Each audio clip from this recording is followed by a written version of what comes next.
Ayan mga madam, pagkatapos nating makita ang unang bahagi ng aking video tungkol sa labas ng Intramuros, ngayon naman ay papasukin natin ang loob ng tunnel. Etong tunnel na to, eto yung tinatawag nilang dam dunes. So sabay-sabay nating aalamin kung ano nga ba ang makikita sa loob nito. Eto yung lugar o yung ginawang bilangguan ng mga Pilipino noong panahon ng digmaan. Kaya tara, samahan nyo ako. Pasukin natin at alamin natin kung ano ang nasa kaloob-looban ng bilangguan na ito sa loob ng Port Santiago.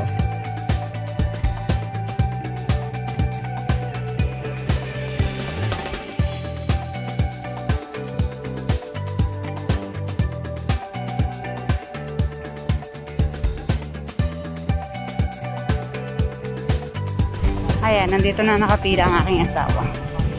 Oh, ito yung underground.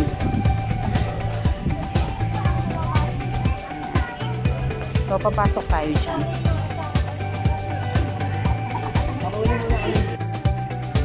Ayan, pasok na tayo.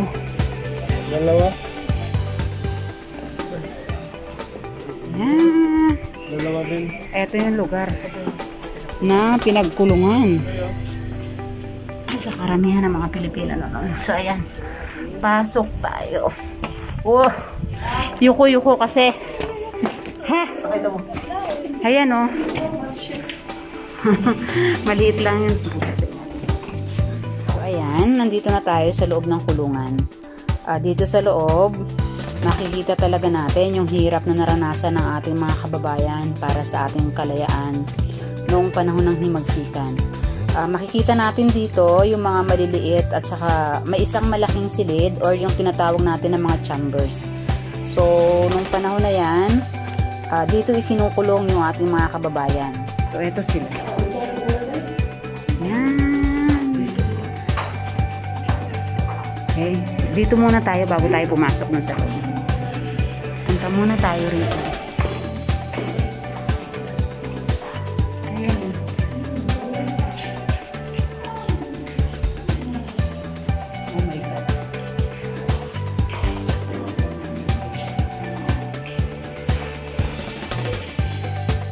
Ayon din sa datos na aking nakalap, nang mabawi raw mula sa mga Hapones ang Intramuros noong 1945. So natagpuan dito ang halos mahigit sa 600 na bilang ng mga kababayan natin na wala ng buhay.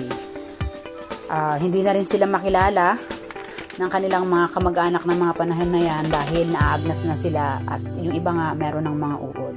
So kung titingnan natin ngayong panahon, at kung pupunta kayo ngayon sa Port Santiago, so makikita natin yung malaking pagbabago sa loob nito kasi nagkaroon na ng mga renovations para sa ganon is ma-preserve ang isa sa mga makasaysayang puok dito sa ating bansa.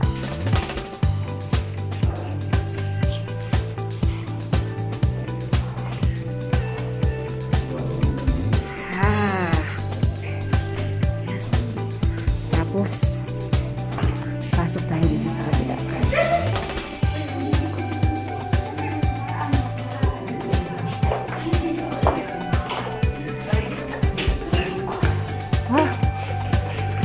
Maliit lang siya. Ayan mga tunnel. Diretso muna tayo bago tayo iikot.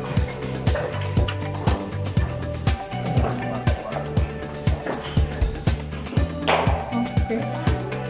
Nalabasan ko sa dito.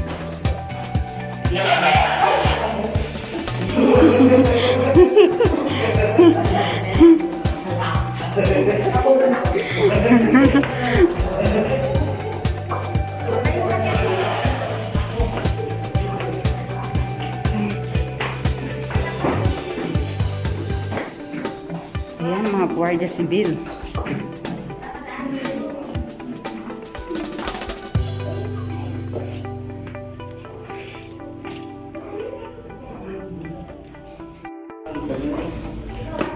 Ayan. Akyat tayo pataas. Galing sa ilalim.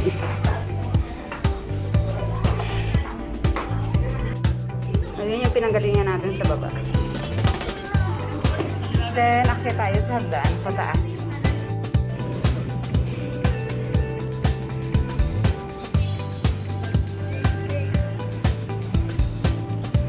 Ayan, ano ba itong mga to?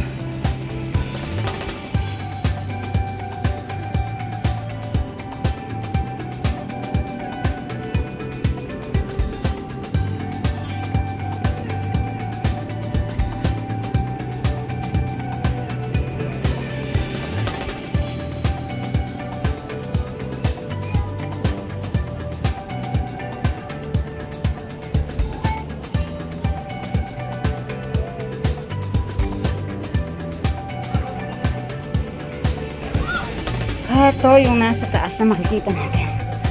Ayan. Mas maganda rito, mas maliwanag.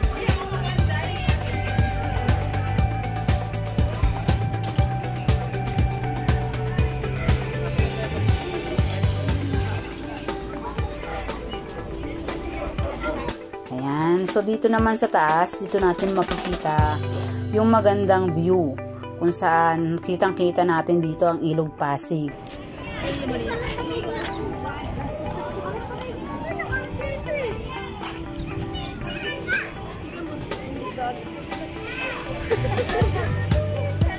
Ayan ang Pasig River.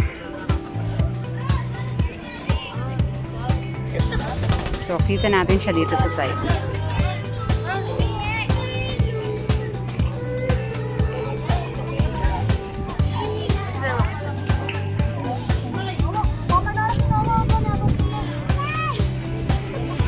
So, medyo hapon na ngayon, kaya makikita natin na medyo marami ng tao. So, pagdating ng hapon, sa loob na to, makikita rin natin kami-pamilya, namamasyal sila rito, and then nagkakaroon ng bonding.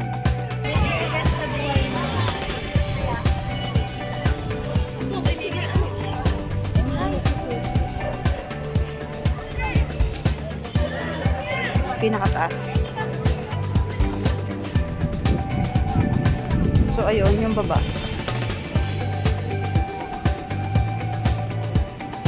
Oh, ang ganda. Ang Fort Santiago.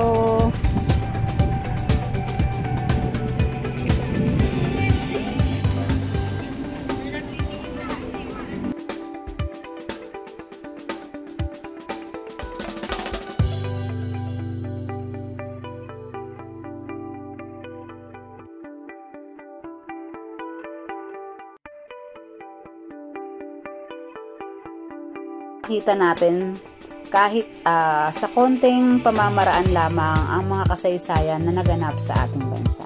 So, ayan. Salamat sa panonood. Hanggang sa muli.